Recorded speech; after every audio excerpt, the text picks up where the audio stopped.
Assalamualaikum warahmatullahi wabarakatuh. Innal hamdalillah nahmaduhu wa nasta'inuhu wa nastaghfiruh wa na'udzu billahi min shururi anfusina wa min sayyiati a'malina. May yahdihillahu fala mudhillalah wa may yudlil fala hadiyalah. Asyhadu an la ilaha illallah wahdahu la syarikalah wa asyhadu anna Muhammadan abduhu wa rasuluh. Allahumma shalli ala sayyidina Muhammadin tibbil qulubi wa dawaiha wa sihhatil abdani wa afiyatiha wa nuril absari wa diyaiha wa qutil ajsadi wal arwahi wa hidaiha. Allah ta'ala fi kitabil karim, a'udzu billahi minasyaitonir rajim, wal 'asr innal insana lafi khusr illa alladzina amanu wa 'amilus solihati wa tawassaw bil haqq wa tawassaw bis sabr. Pertama-tama marilah kita bersyukur kehadirat Allah Subhanahu wa taala yang hingga pada pagi yang cerah ini kita masih dapat menikmati hidup dan dapat melaksanakan ibadah Ramadan tahun 1442 Hijriah. Tema kali ini adalah sabar dalam melaksanakan ibadah Ramadan di masa pandemi. Masa pandemi memang belum berakhir. Kita masih ingat bahwa Ramadan tahun lalu di 1441 Hijriah kita melaksanakan ibadah Ramadan dalam keadaan musim wabah pandemi COVID-19 yang terkenal dengan Corona. Pada tahun lalu itu kita berpuasa semuanya serba dilaksanakan di rumah, tarawih di rumah, buka bersama di rumah, bahkan sholat Idul Fitri pun dilaksanakan di rumah. Karena di wilayah Kota Tangerang Selatan tahun lalu itu tidak boleh ada penyelenggaraan sholat Idul Fitri baik di lapangan, di masjid ataupun mushola. Nah, di Ramadan tahun ini tahun 1442 Hijriah bersamaan dengan tahun 2021 tepatnya di bulan April, kita pun masih diliputi oleh suasana COVID-19 yang belum tuntas. Mudah-mudahan dengan Ramadan tahun ini Allah akan segera menghabiskan COVID-19 dan segera melenyapkan dari muka bumi, terutama di bumi Nusantara ini. Anak-anakku sekalian dan ibu serta bapak guru yang kami hormati, ada 3 nasihat hidup, yaitu yang pertama, kita dianjurkan untuk menjaga kehormatan diri dari meminta-minta dan dari segala perbuatan yang hina. Artinya kita itu dilarang untuk meminta-minta. Yang namanya minta itu bisa minta jabatan, bisa minta supaya saya diberi hadiah atau dan lain-lainnya. Yang dibolehkan meminta adalah hanya minta kepada Allah Subhanahu wa taala, yakni kita bermohon agar wabah ini segera berlalu dan segera menghilang dari muka bumi di seluruh alam ini. Kemudian nasihat yang kedua, merasa cukup dengan pemberian Allah.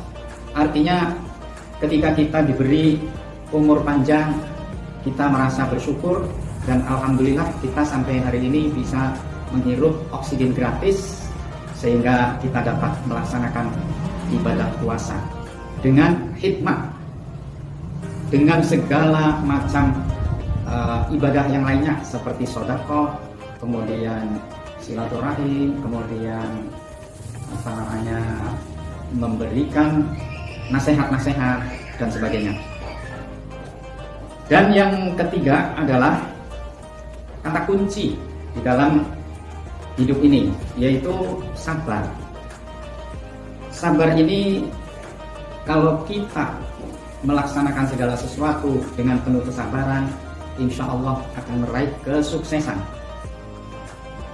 Begitupun nabi-nabi dari Nabi Adam sampai Nabi Muhammad Sallallahu Alaihi Wasallam, semuanya itu diuji dengan kesabaran. Nabi Adam ketika melakukan kesalahan, dia dilarang mendekati pohon, digoda oleh setan sehingga mendekati pohon yang dilarang oleh Allah Subhanahu wa taala. dan akhirnya Nabi Adam diturunkan ke muka bumi, dikeluarkan dari surga. Begitupun Siti Hawa, istrinya. Nabi Adam diturunkan di negara India di sana, sedangkan Siti Hawa diturunkan di Jeddah, Arab Saudi. Sehingga dengan kesabaran keduanya bisa bertemu di dalam sebuah bukit, yaitu di Arafah, namanya bukit Jabal Nur, Jabal Rahmah, yang membawa rahmah, yaitu dipertemukannya Nabi Adam dan Siti Hawa di situ.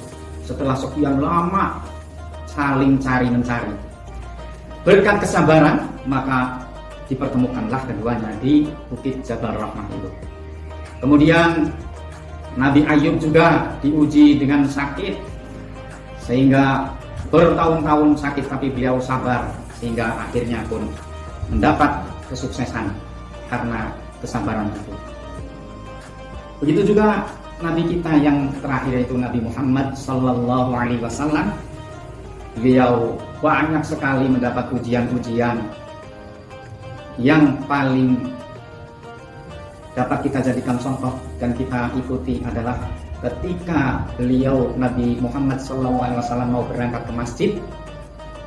Setiap mau melaksanakan ibadah sholat ke masjid di pertengahan jalan, perlu diketahui bahwa di Mekah itu isinya pegunungan, dan gunungnya bukan gunung seperti di Indonesia, gunung yang tandus, yang subur, yang tumbuh segala macam tanaman. Tetapi di Arab Saudi sana itu gunungnya gunung batu.